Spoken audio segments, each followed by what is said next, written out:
All my dear students, today I am going to explain you all subject science of class 6. Chapter number 16. The name of the chapter is Air Around Us. मतलब हमारे चारों ओर जो air है उसके बारे में यहाँ बताया जा रहा है। एयर क्या है? एक नेचुरल रिसोर्स है जिसको हम क्या करते हैं, अपने अंदर हम उसे खींचते हैं और फिर छोड़ते भी हैं उसको, है ना। और पृथ्वी का हर एक ऑर्गेनिज्म, जो भी लिविंग ऑर्गेनिज्म है, उन सब को जीने के लिए ऑक्सीजन की ज़रूरत पड़ती है। तो वो ऑक्सीजन कहाँ से मिलता है? वो एयर के रूप में हमें मिलता है, जो कि हम ब्रीथ करके हम जीवित रहते हैं। आप देख सकते हैं कि एयर हर जगह होती है। हम एयर को देख नहीं सकते, हम उसे महसूस कर सकते हैं, लेकिन हम ये नहीं कह सकते कि जहाँ हम उसे नहीं देख पा रहे हैं या फिर महसूस नहीं कर पा रहे हैं तो एयर वहाँ नहीं है। एयर हर जगह है। इनफैक्ट इस समय भी हम चारों तरफ किससे घिरे हुए हैं? एयर से ही घिरे हुए हैं। अब देखिए, जब हमारा जो राष्ट्रीय ध्वज है जब वो फहरता है तो वो किसकी वजह से इतना ज़्यादा मतलब हवा में उड़ता है? वो एयर की वजह से, है ना। तो एयर प्रेजेंट है, इस वजह से देखिए हमारा तिरंगा कितने अच्छे से लहर रहा है ना। तो ये किसके कारण है? एयर के कारण। अगर आप जानना चाहते हैं कि एयर क्या स्पेस लेती है, क्या वो खाली जगह में भी एयर होता है, तो इसके लिए यहाँ पे एक एक्टिविटी दिखाई गई है जिससे आप करके पता कर सकते हैं। ठीक है, तो ये एक्टिविटी आप कीजिएगा घर पे, इजी सा है। ठीक है, फिर उसके बाद यहाँ बात होती है द एटमॉस्फेयर, हमारे चारों ओर का वातावरण। जो एक हवा की लेयर होती है वही एटमॉस्फेयर कहलाती है, जो कि अर्थ के चारों ओर घिरी होती है। इसमें कम से कम 95% पूरा एयर ही प्रेजेंट होता है। लगभग 20 किलोमीटर के ऊपर तक का, मतलब अर्थ के सरफेस पे क्या होता है, यहाँ एयर का पूरा घेरा होता है। और लगभग 5% ऊपर, लगभग 280 किलोमीटर का जो रेंज है ऊपर, वहाँ पे बहुत ही ज़्यादा जो हवा की डेंसिटी है वो काफ़ी घनिष्ठ है। तो इस तरीके से जो हवा का मतलब घेरा है वो जोन्स में है। यहाँ पे 5 डिफरेंट टाइप के लेयर्स हैं जो कि जोन्स एटमॉस्फेयर के बनाते हैं। तो वो हैं ट्रोपोस्फियर, स्ट्रेटोस्फियर, मेसोस्फियर, लोनोस्फियर और एक्सोस्फियर। तो ये सब क्या है? ये लेयर्स हैं जो कि ये सारे अर्थ का एटमॉस्फेयर, मतलब ऊपर के ये सारे एटमॉस्फेयर्स हैं जो कि लेयर्स से बनी हुई हैं और सबके ये नाम है। अब यहाँ बता रहा है कंपोजिशन ऑफ एयर। एयर की कंपोजिशन मतलब एयर जो है वो कई गैसों का मिक्सचर है, तब जाके वो एयर बनता है। तो इसमें क्या क्या पाया जाता है? नाइट्रोजन, ऑक्सीजन और भी बहुत सारे जो कंपोनेंट्स हैं उसके ये मिक्सचर है। लेकिन यहाँ पे जो मेजर कंपोनेंट है वो कौन है? नाइट्रोजन है और ऑक्सीजन है। ठीक है, तो इसका जो टोटल वैल्यू होता है एटमॉस्फेयर में, जो ये इनका वैल्यू होता है, परसेंटेज होता है, वो क्या होता है? 78% नाइट्रोजन होता है, 28% ऑक्सीजन होता है, और बाकी जितना रिमेन मतलब बचे हुए हैं वो सब 1% में आते हैं। जैसे कि दूसरे gases argon, neon, helium, krypton, xenon, radon, ये सब क्या है? ये सभी गैसेस हैं जो कि मिक्सचर होते हैं एक एयर के। ठीक है, तो यहाँ पे वॉल्यूम बताया गया है कि क्या वॉल्यूम होता है परसेंटेज में इनका। तो नाइट्रोजन जिसको N2 से रिप्रेजेंट करते हैं और ये 78.9 होता है। और फिर यहाँ पे ऑक्सीजन जिसे O2 से रिप्रेजेंट करते हैं 20.93% होता है, लगभग 21 हो जाता है। ठीक है, आर्गन की बात करें, ए से रिप्रेजेंट किया जाता है। इसका जो वॉल्यूम है ये है 0.93 होगा। कार्बन डाइऑक्साइड जिसे CO2 से रिप्रेजेंट करते हैं वो 0.032। फिर उसके बाद अगर अगला बात करें मिसेलेनियस की, तो वो 0.02% में होता है। अगर टोटल की बात करें तो ये 100% हो गया है। ठीक है, अब importance of air for life on the earth, on earth. अब कुछ इम्पॉर्टेंस है एयर के जो कि हमें लाइफ प्रदान करते हैं अर्थ पे। तो उसकी बात में मतलब उसके बारे में यहाँ बात की जा रही है। सभी जितने भी लिविंग ऑर्गेनिज्म हैं या फिर लिविंग बींग्स, उन्हें ऑक्सीजन की तो ज़रूरत पड़ती ही है। तो कुछ कंपोनेंट्स हैं जिसके बारे में यहाँ बताया जा रहा है। तो पहला है नाइट्रोजन। नाइट्रोजन जो है वो प्राइमरी गैस है एटमॉस्फेयर की, और नाइट्रोजन कम से कम 78.084% जो है एटमॉस्फेयर का होता है। इसका वॉल्यूम क्या होता है, मतलब इसका वॉल्यूम होता है, ये ड्राई एयर होता है, और ये एटमॉस्फेयर का मोस्ट कॉमन गैस होता है।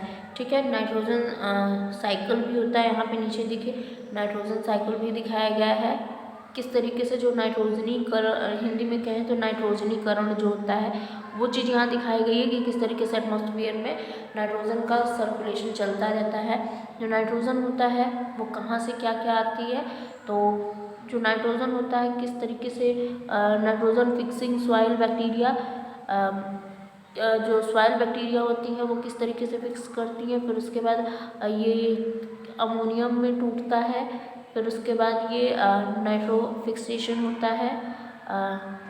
यहाँ पे जो नाइट्रेट्स में बदल जाता है जिसका फॉर्मूला है NO2-। ठीक है, फिर ये नाइट्रेट्स में बदलता है, फिर उसके बाद ये एसिमिलेशन होता है प्लांट्स में। प्लांट्स के थ्रू किस में जाता है, जो एनिमल्स होते हैं उनमें जाता है, और वापस से ये चीज़ें इसी तरीके से इनका एक्सक्रीजन होता है, फिर मतलब जो एनिमल्स है एक्सक्रीजन होता है उसमें, फिर ये प्लांट्स ग्रो करते हैं, इनमें वापस से नाइट्रोजन आते हैं। तो इसी तरीके से ये सर्कल जो मतलब साइकिल है ये चलती रहती है, और नाइट्रोजन का जो फिक्सेशन है या फिर नाइट्रोजन साइकिल है वो इस तरीके से चलती रहती है। अब यहाँ बात करते हैं ऑक्सीजन की।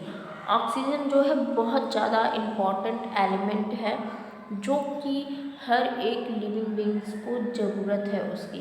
अगर ऑक्सीजन ना हो तो शायद पृथ्वी पर तो शायद क्या एकदम 100% लाइफ जो है वो सुटेबल रहेगा ही नहीं, मतलब लाइफ ही नहीं पॉसिबल होगी। तो और भी जो दूसरे ग्रह हैं, आखिर मतलब प्लैनेट हैं, उस पर लाइफ पॉसिबल नहीं है। क्यों? क्योंकि वहाँ पे ऑक्सीजन का कोई मतलब चांस ही नहीं है, वहाँ पे कोई ऑक्सीजन नहीं है, इस वजह से वहाँ पे लाइफ भी पॉसिबल नहीं है। इसलिए जब वहाँ पे लोग जाते हैं तो अपने साथ ऑक्सीजन की एक बॉटल लेके जाते हैं, मतलब एक जो उनके साथ सिलेंडर होता है उसको ऑक्सीजन सिलेंडर वो लेके जाते हैं, जिससे कि उनको ऑक्सीजन में कोई कमी ना आए। अगर ऑक्सीजन घटी तो फिर वो नहीं बच पाएंगे। और वैसे आपको पता है कि हमारे एटमॉस्फेयर में 21% जो है वो ऑक्सीजन प्रेजेंट होता है हमारे एटमॉस्फेयर में। यहाँ भी ऑक्सीजन साइकिल दिखाया गया है कि किस तरीके से ऑक्सीजन साइकिल चलती है, और जो ऑक्सीजन मतलब कमी होती है वो किस तरीके से पूरी होती है। तो यहाँ दिखाया गया है एटमॉस्फेयर ये हमारा है। ठीक है, अब यहाँ से क्या होता है कि यहाँ पे देखते हैं कि जो फोटोसिंथेसिस की क्रिया होती है वो ग्रीन प्लांट्स पे होती है। ठीक है, तो जो फोटोसिंथेसिस की क्रिया होती है उसमें क्या कौन सा मतलब गैस चाहिए, उसमें कार्बन डाइऑक्साइड चाहिए। कार्बन डाइऑक्साइड कहाँ से आता है, हम ह्यूमंस जो है वो कार्बन डाइऑक्साइड को छोड़ते हैं, मतलब हम तो ऑक्सीजन ले लेते हैं। ऑक्सीजन हमें कहाँ से मिलती है, वो हमें प्लांट से मिलती है।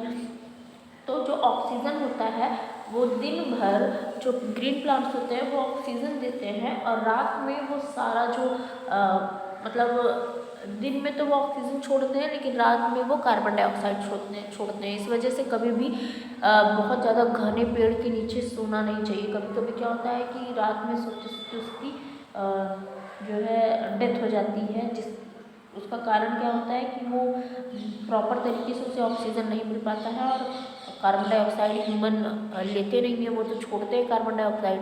तो ये जो ह्यूमन कार्बन डाइऑक्साइड छोड़ते हैं वो प्लांट्स क्या करते हैं अपनी यूज़ में लाते हैं, वो फोटोसिंथेसिस की जो प्रोसेस है वो करते हैं किसकी हेल्प से, कार्बन डाइऑक्साइड की। तो हमारा नेक्स्ट जो है वो फोटोसिंथेसिस ही है कि फोटोसिंथेसिस क्या है। फोटोसिंथेसिस में क्या होता है, जो प्लांट्स होते हैं वो कार्बन डाइऑक्साइड को लेते हैं और बदले में ऑक्सीजन को छोड़ते हैं, और वो भी किसकी प्रेजेंट में, सनलाइट के प्रेजेंट में। बिना सनलाइट के प्रेजेंस में ये क्रिया नहीं हो पाती है। तो देखिए यहाँ पे कितने प्रॉपर तरीके से दिया गया है, सनलाइट आ रही है इस प्लांट में, ये कार्बन डाइऑक्साइड ले रहा है, अपना काम कर रहा है फोटोसिंथेसिस की क्रिया, और बदले में क्या छोड़ रहा है, ऑक्सीजन, जो कि ऑक्सीजन हमारी यूज में आता है। जड़ों से ये वाटर भी ले रहा है और ये पूरा मिला के क्या हो रहा है, फोटोसिंथेसिस की जो प्रोसेस है वो हो रहा है। ठीक है। कार्बन डाइऑक्साइड जो होता है हमारे एयर में बहुत स्मॉल प्रेजेंट में मतलब अमाउंट में प्रेजेंट होता है, और लेकिन ये काम बहुत इम्पॉर्टेंट रोल प्ले करता है हमारे और आपके लाइफ में, मतलब प्लांट्स में तो बहुत बड़ा रोल प्ले करता है ना। अगर प्लांट्स में ये चीज़ ना हो तो शायद जो फूड बनने की प्रक्रिया है प्लांट्स में वो ना हो पाए। अब नेक्स्ट है यहाँ पे वाटर वेपर। वाटर वेपर क्या होता है, हमारे एयर में जब हमें कभी कभी हवा, कभी क्या हमेशा मतलब थोड़ी ठंडी लगती है हवा जब चलती है, बहुत ज़्यादा गर्मी में तो नहीं, क्योंकि जब वो उसमें वाटर वेपर्स गर्म हो जाते हैं तो वो लू का रूप ले लेता है। लेकिन कभी कभी जब हवा चलती है तो आपको ठंडा फील होता है। क्यों ठंडा फील होता है, क्योंकि उसमें वाटर वेपर्स प्रेजेंट होते हैं जिसकी वजह से हमें हवा ठंडी फील होती है। तो ये वाटर वेपर होते हैं जो कि भाप बन के एयर में प्रेजेंट होते हैं। तो एयर में सारे एलिमेंट्स भी होते हैं, मतलब गैसेस के रूप में, और प्लस वाटर वेपर भी उसमें प्रेजेंट होता है। ठीक है। फिर यहाँ पे बताया जा रहा है oxygen in water and soil. Water और सॉइल में भी ऑक्सीजन होती है, क्योंकि जितने एक्वेटिक एनिमल्स होते हैं वो कहाँ रहते हैं, पानी में रहते हैं। मतलब जलीय जंतु या जीव जो होते हैं वो पानी में रहते हैं, तो उनको भी तो ऑक्सीजन की ज़रूरत होती है। तो वाटर में ऑक्सीजन घुली हुई होती है जिससे कि वो ऑक्सीजन लेते हैं और वो अपने आप को जीवित रख पाते हैं। तो जितने मतलब कि वाटर में भी ऑक्सीजन होता है, प्लस सॉइल में भी ऑक्सीजन होता है। तो जो सॉइल में जैसे बहुत सारे ऐसे जंतु हैं जो कि अंडरग्राउंड रहते हैं, अंडर सॉइल रहते हैं, तो उनको भी तो सांस लेने के लिए चाहिए ना ऑक्सीजन, क्योंकि वो तो जीवित प्राणी है ना, तो उनको भी ऑक्सीजन चाहिए। तो इसलिए वो भी ऑक्सीजन लेते हैं। कहाँ से, अर्थ से ही लेते हैं। जैसे अर्थ वॉर्म वगैरह हो गए तो ये कहाँ से ऑक्सीजन लेते हैं, सॉइल में से ही लेते हैं। ठीक है। फिर यहाँ पे कुछ एक्सपेरिमेंट दिए गए हैं, एक्टिविटीज़, जो कि आप कीजिए और इसको समझिए। ठीक है। अब यहाँ पे एयर पोल्यूशन की बात कर रहा है कि एयर पोल्यूशन, हम सांस तो लेते हैं लेकिन हम किस तरीके के इन्वायरमेंट में सांस लेते हैं ये हमको जानना बहुत ज़रूरी है। क्योंकि अगर हम साफ़ वातावरण में नहीं हैं तो हम रेगुलर बीमार पड़ते रहते हैं, या फिर बहुत सारी चीज़ें, मतलब बहुत सारी डिसीजेस क्रिएट होती रहती हैं और हमको प्रॉब्लम होती रहती हैं। जैसे कि यहाँ पे देखिए बता रहा है smoke from the chimneys of industrial work. बहुत सारी इंडस्ट्रीज़ चलती है जिसके चिमनी से बहुत सारा स्मोक बाहर आता है, जैसे कि इस फिगर में देखिए इस तरीके से आता है। तो ये जाके कहाँ मिलता है, हमारे एयर में ही मिलता है, और हमारे एयर में मिलते ही ये हमारे एयर को एकदम पॉल्यूट कर देता है, जिसकी वजह से वो एयर हम सांस तो वहीं लेते हैं ना, तो सांस लेने पे ये सारे ही जो पॉल्यूटेड एयर है सब हमारे अंदर चले जाते हैं, और फिर हमारे अंदर ही बहुत सारी डिसीजेस क्रिएट होने लगती हैं। फिर उसके बाद है यहाँ पे कह रहा है natural causes of air pollution. कुछ नेचुरल काजेज़ हैं जिससे एयर पोल्यूशन होता है, जो कि इसमें बहुत सारी चीज़ें इंक्लूड है, जैसे कि डस्ट है, स्टॉर्म्स हैं, या फिर फॉरेस्ट फायर्स है। जब कभी जंगलों में आग लग जाती है, तो जब आग लगती है या फिर कोई चीज़ जलता है तो क्या चीज़ निकलता है, कार्बन डाइऑक्साइड सबसे ज़्यादा मात्रा में निकलता है ना। तो इसलिए क्या होता है कि उसमें से जब कार्बन डाइऑक्साइड ज़्यादा निकलने लगता है तो हमारे चारों ओर तो ऑक्सीजन होता है, जब ज़्यादा निकलता है तो फिर वो ऑक्सीजन का जगह ले लेता है, और फिर वो बहुत ही मतलब एक पॉइजनस टाइप का वो एयर हो जाता है, जो कि ह्यूमंस के लिए बहुत ज़्यादा बैड इफेक्टिव है। फिर आगे है human cause for air pollution. Human तो सबसे बड़ा मतलब एक तरीके से कहा जाए कि कारण है जिसकी वजह से एयर पोल्यूशन, नॉइज़ पोल्यूशन और सॉइल पोल्यूशन हर चीज़ ही हो रहे हैं, क्योंकि ह्यूमंस की नीड्स बहुत ज़्यादा बढ़ रही हैं, पॉपुलेशन बढ़ रहे हैं, उनको हर जगह शहरीकरण करनी है, सबको कार चाहिए, प्लेन चाहिए, और मतलब हर एक चीज़ चाहिए, चाहे वो नीडेबल हो, मतलब बहुत ज़्यादा नीडेड हो या फिर ना हो, लेकिन वो चीज़ें चाहिए। तो सबसे बड़ा कारण है ह्यूमन। वो पेड़ पौधे काटता है, जंगल ख़त्म कर देता है, किस लिए, सिर्फ अपने नीड के लिए। पेड़ काटेगा उसको स्पेस मिलेगा तो अपना घर बना लेगा, फिर पेड़ काटेगा तो उससे वो बहुत सारी चीज़ें लकड़ियाँ बेच देगा, उससे पैसा मिलेगा। तो मतलब देखा जाए तो सिर्फ अपने नीड के लिए ह्यूमंस बहुत ज़्यादा इन्वायरमेंट के साथ खिलवाड़ कर रहे हैं या फिर नेचर के साथ खिलवाड़ कर रहे हैं, जिसका दुष्प्रभाव वो ह्यूमन ही भोग रहे हैं। फिर है burning fossil fuel. Fossil fuel के बर्निंग की वजह से भी बहुत सारे पॉल्यूशंस क्रिएट हो रहे हैं। फिर effects of air pollution. Air pollution effect क्या हो सकते हैं? ग्लोबल वार्मिंग हो सकती है। जब ग्लोबल वार्मिंग होगी तो आप समझ सकते हैं बहुत बड़ी तबाही आ सकती है। तो क्योंकि बैलेंस जो है वो बिगड़ जाता है और फिर इन्वायरमेंट का और ह्यूमन के लाइफ में बिल्कुल भी बैलेंस नहीं रह जाता, जिसकी वजह से जो डिजास्टर्स होते हैं फिर उसको फेस करना पड़ता है। और एक डिजास्टर आप समझ सकते हैं कितनी बड़ी चीज़ है, पूरी दुनिया ही बदल के रख देती है या पूरी लाइफ को ही बदल के रख देती है। तो अगर हमारे और आपके बीच कुछ चीज़ें प्रेजेंट है नेचुरली, तो हमें उन चीज़ों का यूज़ करना चाहिए, क्योंकि जो नेचुरली चीज़ें हैं वो हमसे पैसा थोड़ी लेती हैं, वो तो हमें गॉड गिफ्टेड है, फ्री में मिली हुई है। तो अगर हम उन चीज़ों का इस्तेमाल करें तो हम उनसे कई चीज़ें कर सकते हैं या फिर हम अपनी लाइफ को आराम से चला भी सकते हैं। तो यहाँ देखिए विंड मिल जो है वो रोटेटिंग है, इससे क्या होता है इलेक्ट्रिसिटी क्रिएट होती है, जिससे बहुत सारी यूजेस हो सकते हैं। तो ऐसी चीज़ों का यूज़ करना चाहिए जिससे कि हमारी लाइफ बैलेंस रूप में चल सके। ठीक है, तो इस तरीके से आपका चैप्टर कंप्लीट होता है। चलिए अब हम लोग एक्सरसाइजेस करते हैं।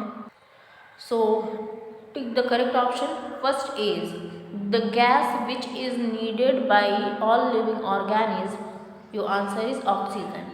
Second is air pollution is caused by। Your answer is both of them, means vehicles and industries. Third is plants need carbon dioxide for। Your answer is photosynthesis.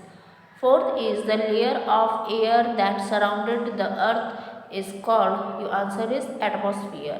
Fifth is nitrogen is present in air in the ratio। Your answer is 78 ratio 100%. Okay. Now filling the blanks. First is air occupies dash। Your answer is space. Second is harmful gases and smoke in the air causes dash। Your answer is pollution. Now third number is the cycle that balance the percentage of oxygen in the air is called dash। Your answer is oxygen cycle. Now fourth number is the major component of air is nitrogen and oxygen। ठीक है, air यहाँ पे are कर लीजिए यहाँ, क्योंकि major component जो है वो दो हैं। ठीक है, तो the major components of the air are, तो यहाँ कर लीजिएगा। ठीक है, तो यहाँ ऑक्सीजन नाइट्रोजन एंड ऑक्सीजन होगा। ठीक है, now fifth number is nitrogen present in the air is used for making dash. Your answer is protein. Now C number is T for true and F for false statement. So first is windmills are used to generate electricity, true. Second is aquatic animals do not need oxygen, false. Third is plants use oxygen for respiration, false. Fourth is dust and smoke present in air causes respiratory problems, true. Fifth is respiration and combustion remove carbon dioxide from the air, false. Okay, in this way your chapter is completed. You will get all the answers of the questions as your homework. So that's all for today. Thank you so much.